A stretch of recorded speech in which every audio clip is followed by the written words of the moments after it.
Good evening. Welcome to Cardiff City World. Joined tonight by Mr. Evan James. Good evening, sir. How Evening.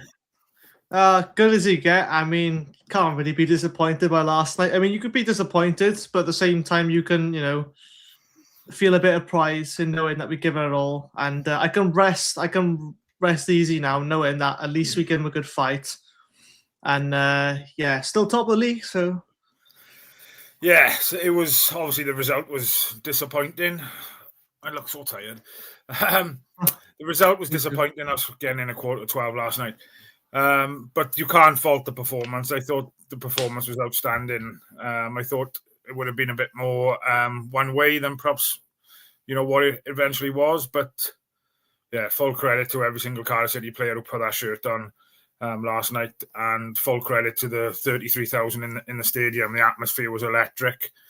And I just wish it was like that every game. Well, there'll be time for that. Don't worry. We got a couple seasons, and we might be back up there. I think you can't look at that game and take many negatives out of it. I think the only negative is that at times we were a bit negative when we should have just took a few more risks. And I think I said the same sort of things with the Aston Villa game last season. It's almost identical in the fact that we seemed to give it all, and we actually played some really good football. If anything, I thought we outclassed them in the first half. It's just the difference is that we couldn't put away chances. But if we're being honest, right, goalkeepers in the Premier League are no jokes, whether it's the second or third choice keeper, because even like the third choice keeper for Premier League teams could, probably too good for the Championship, if we're being honest, some of them. And, I wouldn't say he was an outstanding keeper, but he was quite a big lad. And look, I think the youngsters for Chelsea probably found it more difficult going to away game in an atmosphere like that. And we made it really tough for them. And it took some of their first team players to actually get the ball moving. Until that point, it was mostly us. And it weren't just us keeping the ball. We had a few chances. So yeah, and I've talked to a couple of people today about obviously the goals that we give away. And, we've made mistakes in League One this year. And the amount of chances we've given teams in League One this year is probably more than what BBM would like. But I think last night the gulf between League One and the Premiership was evident because, the chances they had. Again, Trott pulled out a couple of worldy saves. It could have been a few more goals, if I'm honest. He pulled out some good saves. But yeah, they were clinical when they had the opportunities. They took them and they capitalised on the mistakes that we made. We've kind of got away with that in League One. But again, just can't fault the effort from the players. I thought they were outstanding. Yeah, I think one big lesson we learned is that we shouldn't let our defensive line try and take on 3 or 4 players in a dribbling gauntlet. I think us proven that doesn't work. I mean, we tried against Newport and it cost us, and it almost did cost us again. And apart from that, I'd say I think more of it is a mental thing as opposed to ability, because you look at League One, right, and there's no team in League One, right? If we put that performance we did against Chelsea as we did to League One teams, we would absolutely demolish them. We'd batter them left, right, and centre.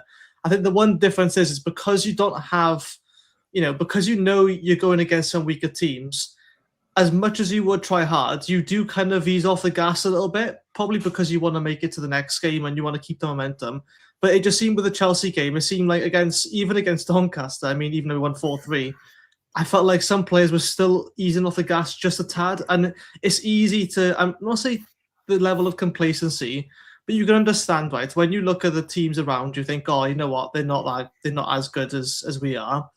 There is a part of you that sort of has that, but because we know this team is 2 leagues above us, we just went to another level in terms of, winning the ball back. Like the pressing we did, it was intentional to press the keeper because that's what they wanted. And, the fitness to win the ball back. I know Callum Robinson didn't get on the ball much, but the one thing he did well was constantly press and he was pushing the line back. I think it's such an underrated thing we did last night. Yeah, I agree. But it would be typical Cardiff now to go to Lincoln on Saturday and lose 3-0. It'd be typical Cardiff, that would, wouldn't it? And I'd be gutted. I wouldn't be. Yeah, I would be gutted. And again, I happen to be working that one, of course. But I think you can kind of sort of say, okay, well, we've had 2 big games, right? Then to get a 3-1 scoreline against Chelsea is not anything to be ashamed of at all. The fact we scored against Chelsea, I think it proves a point that we can get at teams and and no team's invincible. But I think, that 4-3 win against Doncaster, they never should have scored the 3 goals.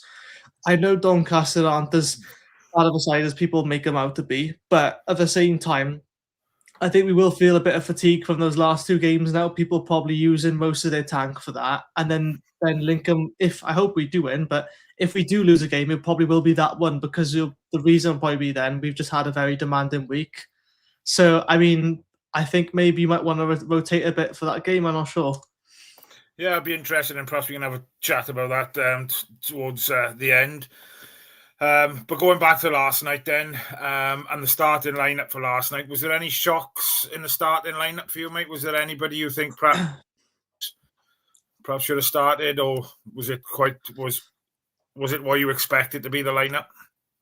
No, I think the only kind of like half surprise, I thought you would go Fish and Lawler, but to be fair, right, I think with Fish's recent dip in form, I think since the Stevenage game, he took a few knocks.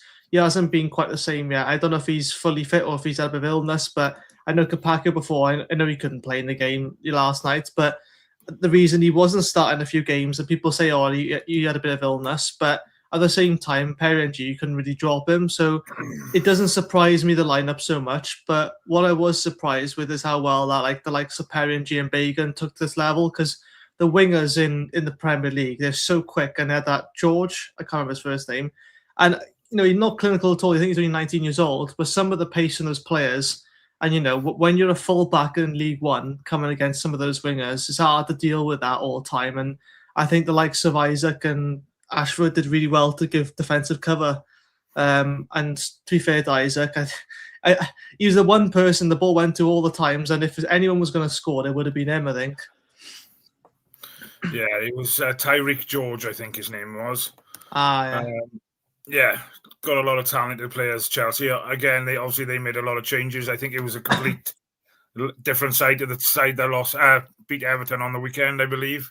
But obviously they're going to have quality, and it showed last night that they were a really good team. But yeah, I thought Perry NG was decent. Obviously, we knew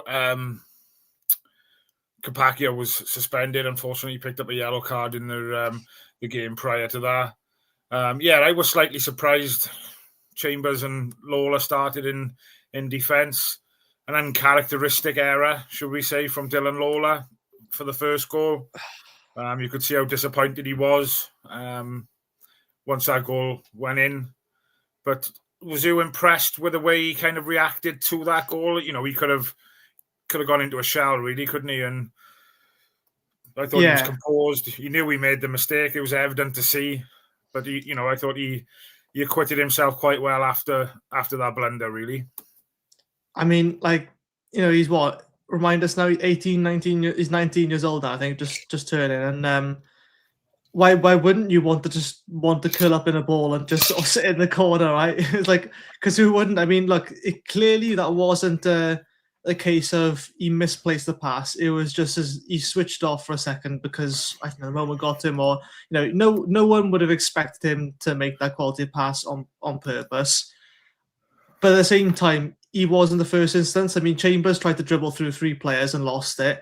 I think Dylan Lawler bailed him out of that one, really, or someone else might have. But there was moments in there where we maybe got a little bit too comfortable. And I was saying to my dad watching next to me at home, and I said, look, sometimes the problem is he's pointing out that Dylan Lawler is so composed no matter what. And I agree with that. But sometimes I find, especially with the 2 ball-playing defenders like Lawler and Chambers, sometimes you can be a bit overconfident and almost a bit too relaxed.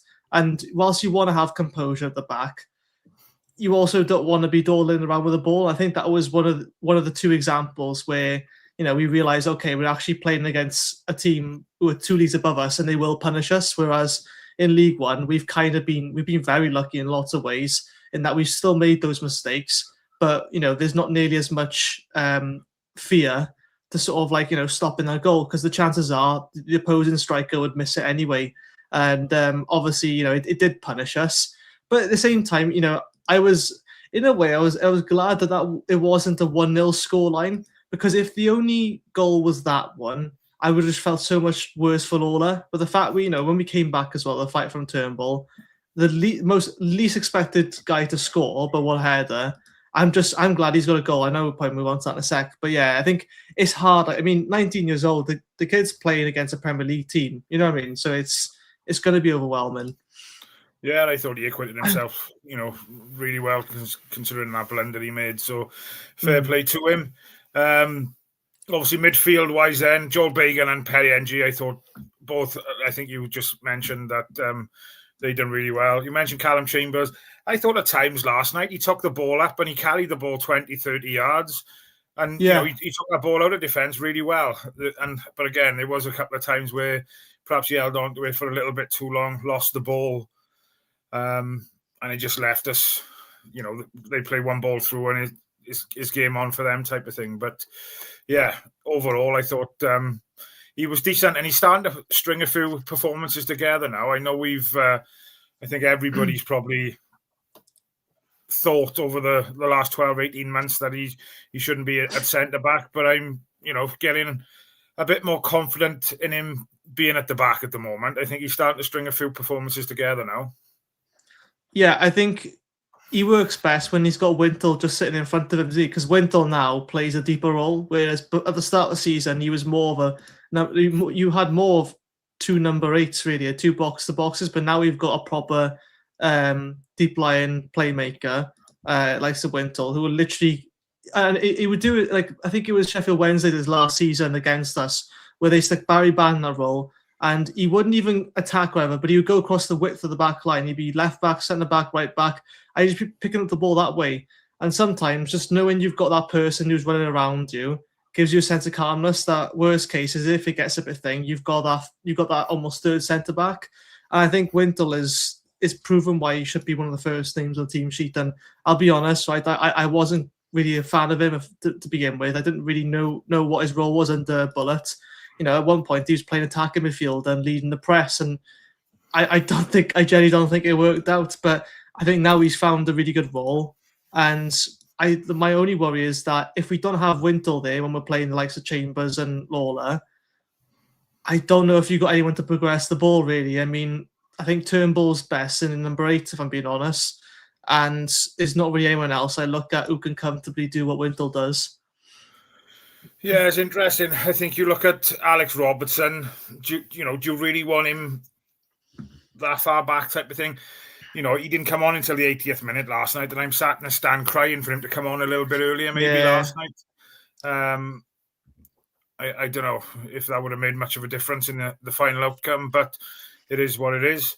Joel Colwell, I think, deserved his opportunity last night to play against Chelsea. I think his work rate and his energy in our midfield, really brings a different element to our game. Yeah, he's going to run for you no matter what, isn't he? He's like, you put him in any position, you put him a goalkeeper, he's still going to run rackets at times. Like, you probably rush out of his box a lot. But I tell you what, right?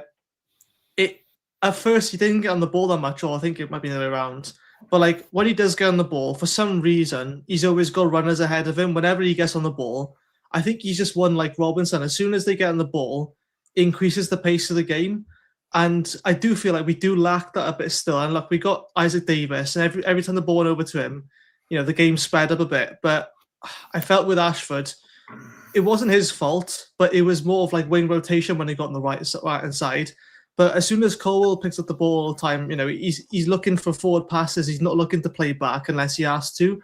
And it's quite refreshing, really, because at times you had Turnbull who would always look backwards, but even him now, he sort of seems to be picking up off the other midfielders. And I would say it probably was his, not just because of the goal, but I think with Turnbull, that probably was his best performance. But I think, Robertson or Colwell could have done just as good a job as each other. I think Colwell, in number 8, is his role. That's his main role. And when you put him in his normal role, you're going to get the best out of him. That's how I see it. No, definitely. Isaac Davis, was you disappointed to see him go off so early? No, because I think any moment he's going to get injured now because he's playing so well. I was very happy. Do you think that's why he got taken off? Is he still managing his minutes, do you think? I think he is fully fit. I just think because of the explosive player he is, injuries like that can come literally, in a like that sort of thing. It can come just like so fast to them. And he did get clapped at a couple of times last night, and we'll come on to that now in a second. And we don't know, see, like that one, even one clattering could have just been an impact injury. But you never know. That might not affect him until a couple of days later and realize, oh, actually, you know what? I took it. I mean, I get injured sometimes. I don't notice till the next day. But I think, no, I was happy with him. And it made sense that he went off. You know, was he a halftime sub or was he like 16 minutes, was it? Or yeah, I'm pretty sure it was halftime. Was it halftime? Yeah. I'll have to have a look now. But yeah, I'm not disappointed at all. Like I look at ratings on them, it's just shocking, really. Look at that, and how the Chelsea players get ratings as they did. I mean, for the first half, they were invisible. If I'm being honest, 10 minutes after half time, will have come on for. There we are. Yeah. Well, you know, he didn't just give them off and sub them off. I feel like sometimes when you make halftime subs, you only do that if someone is injured or if the team's not performing well. And I'm glad he didn't just make it then. But I think, yeah, his tank had gone then. He'd given everything got. And same with Robinson. I felt like someone who couldn't really get on the ball unless he dropped further deep. But then you haven't got that man in the box. And, you know, I would have screamed for Salah to start. But at the same time, I think it was Robinson's name written all over it for his record. Yeah. And, you look at the two centre-backs for Chelsea. They were two big lads, weren't they? And, you're not going to win ball in the air unless you're, a Yusuf Salih type. Robinson's not that type of player, is he? No. But yeah, I was slightly disappointed for Robinson, not in his lack of effort, just that he didn't really have, like you said, he didn't really have much opportunity with the ball at his feet. And just because of the lack of game time he has had, I was just hoping that, he'd maybe fire one in the bottom corner, but it wasn't to be. But yeah, like you said, his work rate and the appreciation when he did go off, everybody gave him a standing ovation. So I think everybody recognizes, the work rate he is putting in. So I hope he took some confidence from that performance last night. And I think when he went off, I think it was only. Was it 1-0 or was it still? It might have still been 0-0 when he. I think it was 1-0 when he. No, it might be still be 0-0. I remember he was on the bench when we scored. Because I'm pretty sure I saw his reaction to it. I will say it was nice. It was BBM. I saw the pitch side view of him celebrating with it, and BBM for a moment was a player on the bench when he was celebrating, and it was really nice. You see a bit of more like he associated more with the youngsters and just sort of enjoyed the celebration, thinking, "Oh, we scored," and lifting the bench up as well. It was just nice to see us score. Like, I'm going to be honest, like, regardless of who scored. But, it didn't matter so much who scored. I mean, Robinson did his job in the press. Unfortunately, he just kept quiet. I think Chelsea were fully aware of what he could do. So they, at that level, all the tactics of individual players, detailed stats of every player. So they're probably going to target to try and silence you. And if they can silence Robinson, they thought, well, that's the job done then, because that's their main threat. But obviously, they forgot the threat of the Turnbull, Raging Bull header. Yeah. So going back to, like you said, then the reactions of the people on the bench, and it was the same Saturday. And it's so refreshing to see that now. We haven't seen that for the last couple of years. It means something to everybody, the staff, all the boys on the bench, the manager, is to see them celebrating and bouncing up and down on the touchline, to think, it does actually mean something to those that are not on the pitch as well. Yeah. I mean, you see, Donchev, Mafiko, Nayakua on there as well. I was so dying for Donchev to get even 10 minutes on there to come on, because the guy's 15 years old and there's probably, legal limits in terms of how much game time he can have as well. But the fact that a 15-year-old kid was in the bench, and look, with the full intention of probably none of them getting on, but just for those youngsters to be sat on that bench and just to enjoy the match, like from the front row seats, and to get behind them, and it's you can't be annoyed at BBM for putting them three real youngsters on the bench when he probably could have found some of the people to do it. But the fact that he did put those players on the bench is giving them confidence and showing that there's no pressure on it. I just really love how he does give those players confidence. I think previous managers, they would pick no one under the age of 23 probably. And, people who probably wouldn't care as much because their career's coming towards the end. But the way he's brought this squad up now where, whilst it is risky with loads of youngsters, he's focusing on the future. And that's the thing, see, we could be playing Chelsea in a couple of years' time, and our young players could be, revisiting Chelsea with some of their players. But yeah, obviously that's being very optimistic. But I'm just happy to see them all celebrating together. Really, it's nice. Yeah, I think the biggest thing for me in a nutshell, just to round it up on the performance then, shall we say, was the fact that, they all acquitted themselves well. The last thing we would have wanted last night was to come away from there having a 4-5, 6-0 hammering, injuries picked up. But I think, like we said, they acquitted themselves well. I'm pretty sure we've come through it injury-free. I haven't seen anything cascaded yet or shared anyway, but fingers crossed that's the case, because they've got another difficult, as we said earlier, away trip on Saturday now to Lincoln. And I think that was massive for us last night, coming through that injury-free. No cards, red cards or suspensions or anything. So, well, man, I know it's not in the same cup, so it wouldn't carry on. But surely, though, if we'd had a red card, that would have wouldn't that have carried over into league end or no? I wouldn't have thought so. No, because technically Kapako's was.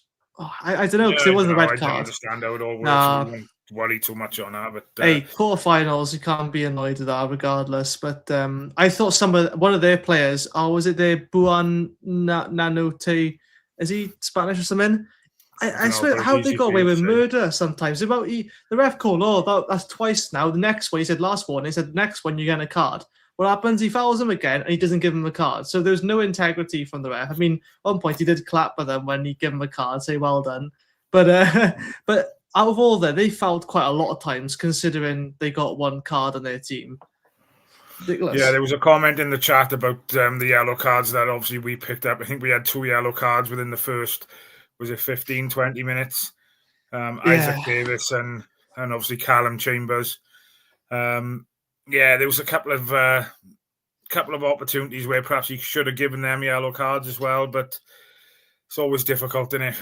And it was you never seem to get a bite of the cherry, and you're never going to against a Premiership team, unfortunately. But I thought going into the game, I'll just add quick, sorry. I just thought going into that game, knowing we have a bit of League One under our belt, we would know a few little tricks up their sleeve to get them to be a bit more frustrated with us. I think we did do that. But yet, for whatever reasons, the cards just came our way. And I think, the yellow cards we had probably were deserved. I think it was Isaac Davis with a late challenge at the back. And I was thinking, careful now. Don't get yourself sent off early now, because that would be it. But at the same time, I'm thinking, they looked so frustrated in the first half because they couldn't get anything clear. I'm genuinely surprised at the amount of stuff they got away with. And whether you could say it's a penalty or not, do I think it's a penalty that it was? In my opinion, no, but in the nature of today's game, of how soft it is, I mean, if it was Liverpool versus Chelsea, Liverpool would have got a penalty. That's why I said, any other Premier League team, they would have got a penalty for that, because it was a clear push, albeit it was soft. But what I mean? In the hype of that game as well, I think the ref probably didn't give it for a reason. I don't know. But I was grasping at straws there. Yeah. Right, before we dive into the comments, little video courtesy of what Bossman's put together, so we'll be back in just over a minute. I'm sorry. Thinking about owning your own home? Not sure where to start? Well, at Home.Limited, they help people turn the idea of home ownership into a real achievable plan. If you're wondering how much you can borrow, what deposit you'll need, or whether being self-employed or having past credit issues might hold you back, well, then you're not alone. And that's exactly why they're there.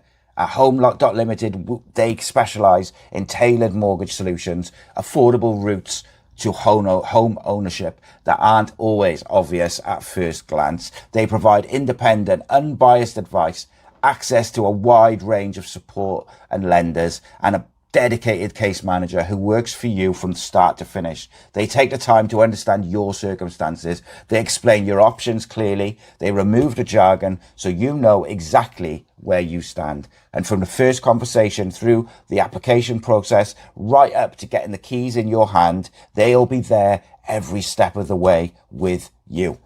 They'll also keep an eye on the interest rates. So while your application is live, making sure you're always in the strongest possible position. So if you're ready to move on from renting, planning your next step, or simply want to know what's possible, get in touch today. Visit the website, speak to the team at home.limited, and let's turn your home ownership dream into a reality. Well, and thanks, Si, for putting that all together. And I'm going to change the banner at the bottom a second, just to try and promote the members. If you're not a member and you would like to become a member, the information will be going across the bottom of the screen in a second. Hey. There she goes. Happy days. Right, let's jump into some of these comments then. Apologies it's taking us so long. I think everything's going on slow up here at the moment. Right, let's get to the top. Good evening, Mr. Boyle. Hope you're well, my friend. Gav, good evening, buddy. What a message it sends out to League One teams in and around us. 100%. Like I said earlier now, I think we just need to back that up now, don't we? We need to go to Lincoln on Saturday and back up that performance last night. And I think it'll send out more of a message to League One if we go to Lincoln Saturday and back that performance up last night. I think if we go there Saturday and come away with nothing, I think performance against Chelsea then kind of it's gone, isn't it? The only thing I would say is the atmosphere is probably better in away games than it is for most of our home games, just because obviously the diehard fans are probably going there. And obviously the diehard fans are home as well, but you're not going to get an atmosphere like that at every home game, are you? And I think, hopefully that performance against Chelsea is encouraging for more people to come, but we'll have to wait and see for that. I mean, at the end of the day, it's still League One, isn't it? But, whether there's a full stadium there or there's 20,000 of us, there shouldn't be a reason for them not to perform, should there? No. And it'd be interesting to see what the players thought of obviously you've seen a couple of interviews from NG. BBM talked about obviously the electric fans last night, or the electric atmosphere, should I say.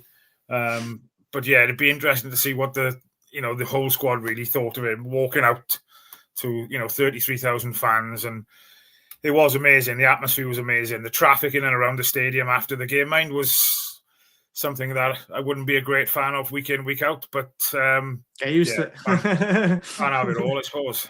No. Paul says, atmosphere, kids giving Prem club a scare, great night to be a Bluebird. BBM needs to be tied into a better contract. Hey, he's got a 3-year deal from the get-go. I mean, not many managers, well, nowadays, not many managers get that. I mean, think of Watford. They're a prime example. Christ, you'd be lucky if you last the whole season at Watford. And there was a period at our club where we were high on fire. I mean, Chelsea were like that not long ago. So I think I was shocked that we gave him a 3-year deal at the start, but it clearly shows they're looking at a long-term project for once, as opposed to just what managers got promotion under their belts. I mean, it's a brave stab in the dark, but I think Tan's got it right on this appointment. And if it on your comment you just mean a better deal, then I don't know if he's going to get that anytime soon. I got to be honest, but I just hope we keep hold of him. I think he would want to stay, BBM. If he's building something like this with youth-focused players, he's definitely going to be looking at the long term, isn't he? Yeah. It'll be interesting. Obviously, he was quite he's obviously friendly. He's worked with the Chelsea manager previously. Do you think, obviously, the Chelsea manager last night, I think Rhys David Evans put something in the WhatsApp chat last night about obviously the Chelsea manager thinking, if we got a couple of youngsters, maybe we could send them to Cardiff. They've seen the style of football that we're trying to play. Could that maybe have turned a few heads last night, potentially come January? I wouldn't mind that Tyreek George then. I'd have him on loan. Christ, he seems a bit fast, and let's be honest, Gittins is way too good for us already. But hey, I tell you what, if we're still top of the league, it's not even long till Christmas now. But if we're top of the league, then you never know. I mean, getting Omari Kellerman was a big enough pull, I think. So yeah, I think there's still talks there that potentially he could go back in January. But hopefully, again, after last night's performance, you might think, well, actually, if he can, continue playing week in, week out with Cardiff, hopefully that they let him stay until the end of the season and see where they go from there. I think just really quick. I think none of this player's career. He just probably wants a full season under his belt right now, wherever he goes. Because if I'm being honest, right, look at him with Joel Colwell. It didn't really quite work out with Exeter, and albeit he has still come back a better player anyway. But the last few does the ruffle a few feathers. I know I'm biased, obviously Cardiff, but at the same time, like it's his first season back from a fairly serious injury, and he's 20 years old now. He's going to want to get some consistent football. Wherever he goes afterwards is fair game. But January's never an easy time to negotiate anyway. Yeah. Paul says, our lad showed no fear. Great seeing how far we have come since BBM style.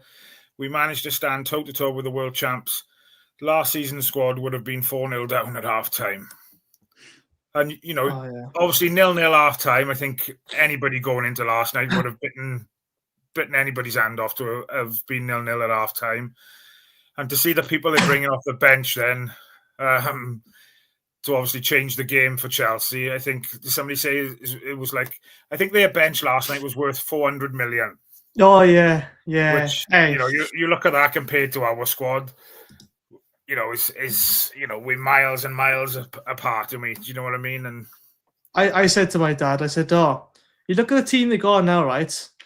One of their players has probably got a longer contract than our starting 11 combined because they give them 8-9 year contracts out there. I don't understand why. It's the most suicidal method ever, in my opinion. But it shows it's tying down to ridiculous length contracts and the amount of money they're probably blowing on that. And then there's us, right? Everyone's still fighting to keep their contract in their place and everything, and we don't get paid a fraction of what they do. But yet to put a performance in like that, and again, it's not like trying to slate any of the youngsters there, because again, they're young, they learn as well. And I think they had a bit of a shock really when they came to Cardiff, thinking, it'd be a walk in the park. I don't know. But to think that we're getting a fraction of what they're getting, most likely. And again, you look at the training facilities, you think of the analysis and everything like that. I'm not saying we're like really poor, but we're 2 leagues below. And to put that in, that's not like an accident. And again, like the comments said there, a year ago, it would have been 4-0 by half time. But I think it goes to show as well the difference between the two. You look at the amount of staff. I don't know how much of the pitch they showed during or before the game last night. But the sheer amount of staff and coaches Chelsea had on the pitch during the warm-up, I think they had more coaches on the field than we probably had players. It was absolutely mind-boggling. But where they all sat on the bench, I don't know. But I suppose when you're at the top, you can afford to. I expect they got coaches for every bloody thing, but they probably they probably just brought the HR department along with them. Must have been. Graham mentioned that's the comment I've seen, and we've obviously had a quick chat about the yellow cards. Anyone else annoyed at our 2 yellow card, considering he owned one of their players, and no yellow for tackle on Bagan or Ashford? Number 40 is exactly that. Yeah. Exactly like Graham. I got away with murder almost at one point. I'm thinking, Christ. Yeah. Lawler had his head in his hands at the end of the game. Shit happens. Move on. It's a lesson learned. And I haven't heard any negativity around. I know, obviously, we've discussed it tonight. But like we said, he acquitted himself brilliantly afterwards. There's a mistake. He's a youngster. He's going to make him. You kind of not expect it, but you can slightly forgive, shall we say. And he learned from it 100%. And if we're being honest, right, and I do give some players some grief, right, because I feel like as they're older, they should know better. If Chambers made that mistake, I think he'd be grilled all over on social media. And I hate to say it, because obviously I think he had some really good moments there. Yes, he did that. He did the Newport sort of dribbling montage for a bit, and I thought, oh God, here we go again. But no, I think with Chambers as well, I say he's got a better first touch than a lot of our forwards, and a better ball control a lot of our forwards. But I think it's with him and Lawler, sometimes they just take a few too many touches, and that obviously costs us a bit. But like I say, 1-0, if we lost 1-0, the story would be like, young teenager loses it for Cardiff. But because the story was 3-1 now, you got that Turnbull head and everything. It's, his teammates fought back for him. And again, like you said, he did go a lot more attacking afterwards, have a few runs forward, Lawler did. And it almost led to one of our goals. So, you can't be too thing about there. Yeah, Turnbull has had some stick as well, haven't he? And I was glad to see him, like you said, he finished it fantastically well. Great header. And fair play to him. I thought he done really well last night. Still, there's room for improvements, but you can't knock what he done last night. And hopefully a bit more of a run in the team now and things, and his confidence after that goal last night is just going to get better and better. Yeah, last few games he has been getting better, thankfully. So it's not just a one blip sort of thing. Yeah. Paul says, Bagan, you said it before, most improved player, but saying that, all of the players seem to run through brick walls, and even the older lads are improving. Great to see how good a squad we got. Yeah, I thought Joel Bagan again was outstanding last night, and I think I say it every time I do a podcast at the moment. He's our unsung hero. Yeah, fantastic he is. The Bagan block was first class. Oh, He put his body. That was a goal otherwise, 100%. I had to bring this one up. I saw earlier, yeah. November anymore, bro. Hey, Rob, like some people, I don't follow the trends. I actually have my own personality. This is year round, this is now, maybe. Let's hope a few thousand come back for the next home games. Yeah, fingers crossed. I can't.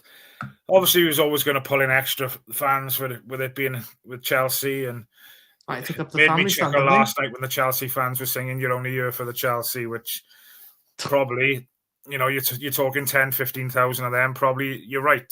They probably wouldn't have been there if it was you look at Doncaster on the weekend, 50% off tickets, and we only had 18,000 fans. Nice. So, I was disappointed with Saturday's attendance, if I'm honest. But, it is what it is. It's at that time of year where it's difficult for a lot of people. It's not just the price of a ticket you've got to look at on match days. It's everything else that comes with it, especially if you're taking little ones to the ground. So anybody who does fork out and does make their way down, respect to you. But if anybody looking at 10 for parking as well, and that's just the parking. So unless you're tight like me and go down an hour earlier and park up by Canton Rugby Club, you haven't got to pay for it then. Fair enough. Gavin says Joel Colwell, Dylan Lawler, Cian Ashford, Isaac Davis, 4 homegrown kids playing against Chelsea. Real proud night for them, the club and the families, 100%. Mr. Boyle says NG had Gittins on toast. I'd rather Wilcox. Halftime Oranges, good evening. We may have lost, but we made Chelsea empty their bench in panic. That is testament to how well our boys played. Couldn't be prouder. 100%. And Rob Boyle, spell check error. I was going to say, I'm not sure if that was an intentional inside joke that I was missing out on, so I just can't let that slide. But, this is a bit of a mental stat from Gavin. 6 months to the day since BBM has been our manager. What a complete turnaround our club has made. Can't not disagree with that at all, can you? That's no. What a change we've seen in the last 6 months. Credit. I'm not sure how much this has played a part, but massive credit to Sai, because it was probably a year and a half ago since he made his first video about BBM, or even longer than that, and saying we should get him in the club any way possible. Now, I don't know about the conspiracy gods out there, and I don't know, so I'll say allegedly everything, but I would love to think that someone from Cardiff City looked at that video and be like, you know what, we should probably do some more research on him. And you can't say that's all coincidence. Surely, I love to think that Sai's played a part in that, because when the way Sai was talking about him a year and a half ago, I was thinking, we have to get him some capacity, not even manager, it could be, I don't know, an analysis team or something, anything, but he's got Lee Riley with him as well. And I think both of them work really well as a pair. And it's nice to see the manager and the assistant manager getting along so well, or seemingly anyway, where it's not always been the case in the past, is it? But no, you're right. Graham says, how many times have you seen lower teams spend the whole game in their own half just defending? Yeah. I think Perry NG said in his kind of interview after the game last night, they wouldn't change the way they're trying to play the game regardless who come to the Cardiff City Stadium. I think he did mention if they were playing against Real Madrid or Barcelona, they'd do exactly the same, which I think we're a few years away from that type of fixture. But you never know what the future brings. But I just think fair play to them. They got that attitude. They got that confidence. If it doesn't work, it doesn't work. But they're giving it a go. And I just think, as fans sat in that stadium last night, it was bloody freezing. And I was just proud that they put in the effort they did. And it was, it was fantastic. And memories made again. My boy was there with his shirt off after Turnbull put the ball in the back of the net. I thought he was going to burst out crying at one point. But I thought you would have warmed up after that goal. Be absolutely limbs. I saw people there. Some of them were like, Christ, don't follow it now. You start an avalanche. Oh, it's amazing. It's amazing. Rob Boyle agrees with what Graham just said there. Jumpers for goalpost evening, late to the show. That's a fine. Still buzzing from last night. So proud of our boys. We were brilliant individually and as a team. No shame, but people now know what's going on at CCS. Onward we go.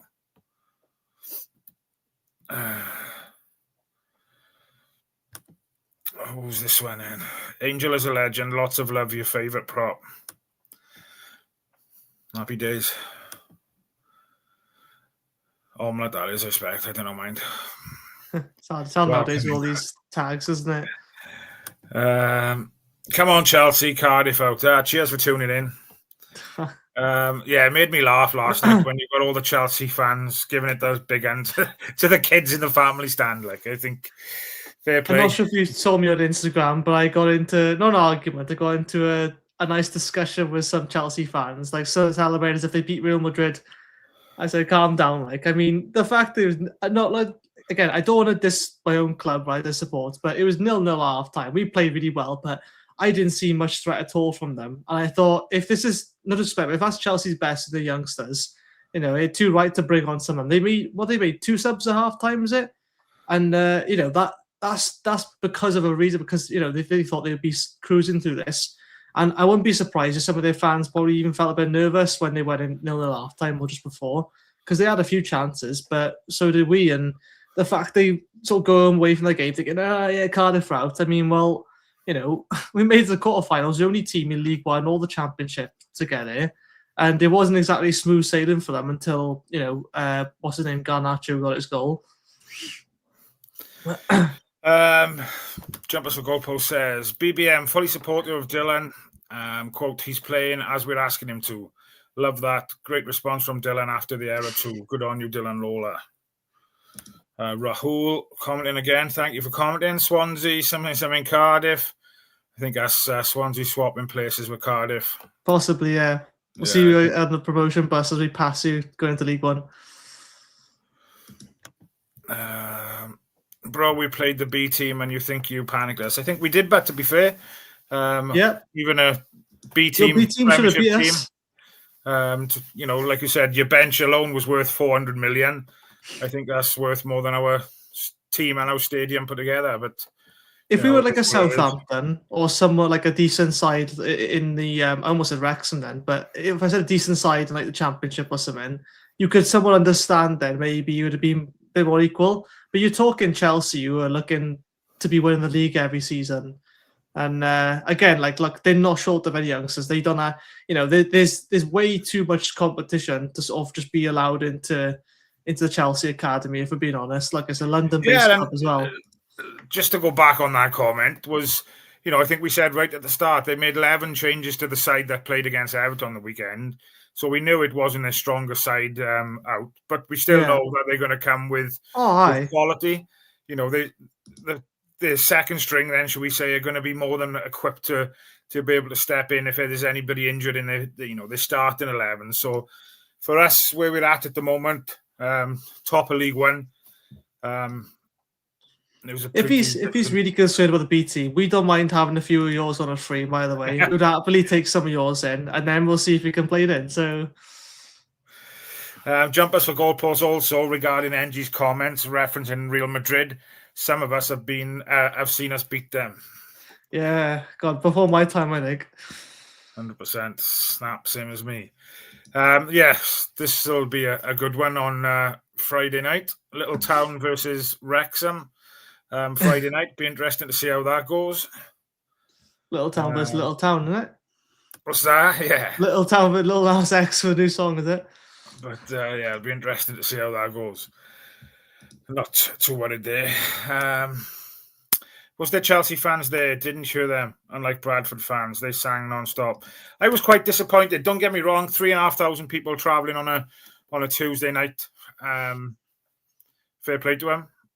They were quiet. Did they take up the family stand as well? Was that? No, they just had the 3,500. There was hardly a gap between the family stand this time in, and they had the whole lot of it then, the away end.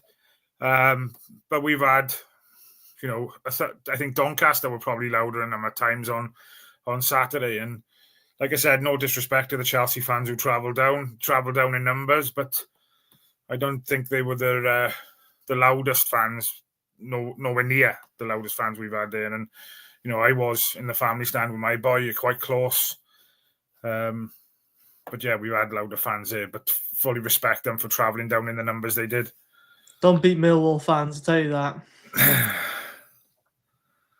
that.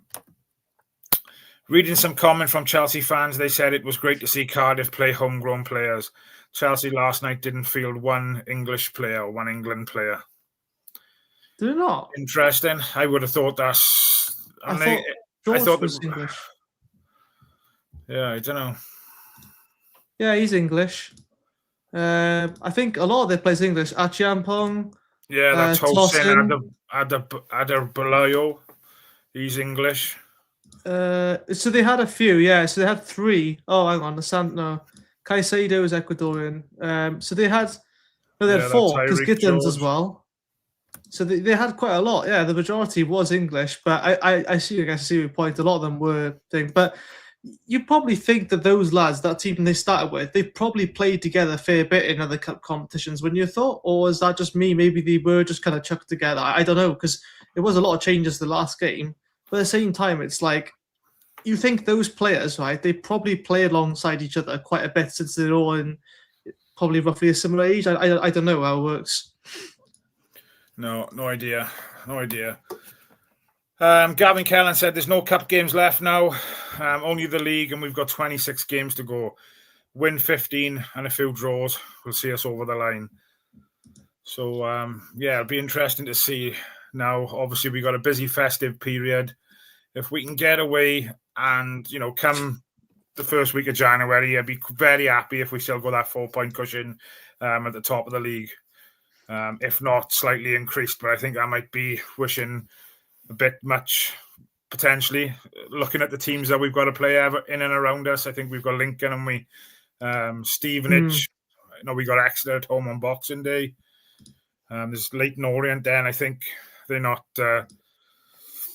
they're up and around here as well, and they're towards the bottom. No, they're 13th. They bang average in the middle. They are. I think the thing is with them, you can't predict them because they'll beat the likes of like Huddersfield, for example, and then they'll go and lose or draw to Reading. Then they're very random. But if I'm being honest, there's every team in the Championship, League One, League Two. But I think the one thing is now there's no excuse now, really, is there? The fact we got no other competitions.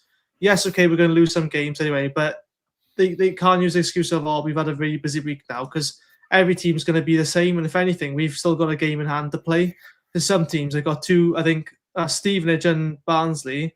What was it? A few of them? Yeah, well, a few of them got like 3 games in hand to play. So, there's no excuse to at least not give a all effort. And we're really close to January as well now. So we won't be waiting too long till we start seeing some more signings. But I think the 3 youngsters who are on the bench tonight, or if I'm right, are all planned to go on loan. No, not John Chev, sorry. Mafiko, Naikua, and I can't remember the other one. Louis Giles. Giles, yes. Yeah, all 3 of them I think were tipped to go on loan somewhere. I wonder where they'll go, whether it'll be Belgium or League 2, National League, or I don't know. Yeah. No, again, like you said, it'll be interesting, but I think it'll benefit them playing week in, week out football. So, see what happens. Moving on to Saturday, then Lincoln away. Do you think there'll be many changes to the starting lineup? I'd say there'll probably be 3-4. I would imagine. I don't think Isaac Davis starts. I think he might be on the bench. I think he's a great super sub anyway to bring him on. You go back to Salek, I think. So Robinson's probably not going to start. You see the likes of Kellyman probably coming back again as well. So you're looking at a minimum 3 changes. You don't change the keeper. I don't think you really change the back line either. Maybe Kapaki for NG. If I'm being honest, it's hard to really drop the likes of NG at the moment because it's nice to say he's got a good competition with Kapaki now, and Bagan, you should stop dropping. Kapaki was a bit out of sorts as well against Doncaster. I think he had a bit of a sickness bug as well, didn't he? So I think there's loads of that flying around at the moment. So if we can keep that out of the camp, I think is important. I don't know if he's been in and around the camp, if he has had an illness, but that's the last thing now we need to pick up over Christmas. Now is having people out of the team because of illness. So fingers crossed that stays away. But yeah, I would imagine Kellyman will probably come back in Saturday. You mentioned it about Isaac Davis probably going on the bench. Do you think he'll start Willock then? What did you say? Yeah, I think Willock will start with him. As long as I want Robertson to get a full 90 or at least get 75 minutes, because I think he's been getting slowly better, like behind the scenes, and I think we kind of not pay much attention to him. I think I would like to see Robertson either next to Wintle or Robertson and Turnbull, and then obviously Robertson could play the deep number 6 then. I do think, earlier you said, obviously I think Robertson can't, he likes to get forward a bit more. I do think he has a lot to offer going forward, but I think the way that Wintle was playing, he's the only other person I can see filling his role, and I'm not sure, I would like Wintle to play as well, but you look at some players thinking, do they need a rest? Like, I think Lawler wasn't playing Doncaster because he was actually playing. I can't remember now with him. But yeah, I think you look at minimum 3 changes. I would probably put Willock to start because you can always bring on Isaac for pace afterwards then, as opposed to taking off pace. Me personally, I see Isaac making more of an impact coming off the bench than perhaps what Willock does. Yeah, he's not a traditional winger though, is he? He's a wide playmaker, isn't he? He'll cut inside and he'll do magic inside, but out wide, he's going to either cut in and cross it, or he's going to drift in the middle, and that's where I see him better, really. Yeah, it'll be interesting. It's another long journey for the fans. I think I'm not sure if the away end is a sellout. There was still tickets floating around, but I think I looked at it and it was a 3-hour, 40-minute drive in the car. I was tempted, but yeah, it didn't happen. But yeah, fair play. Geraint Cole does say Orient give us a hell of a game a couple of weeks back. That was 4-3 as well, wasn't it? I think. Oh, so, yeah.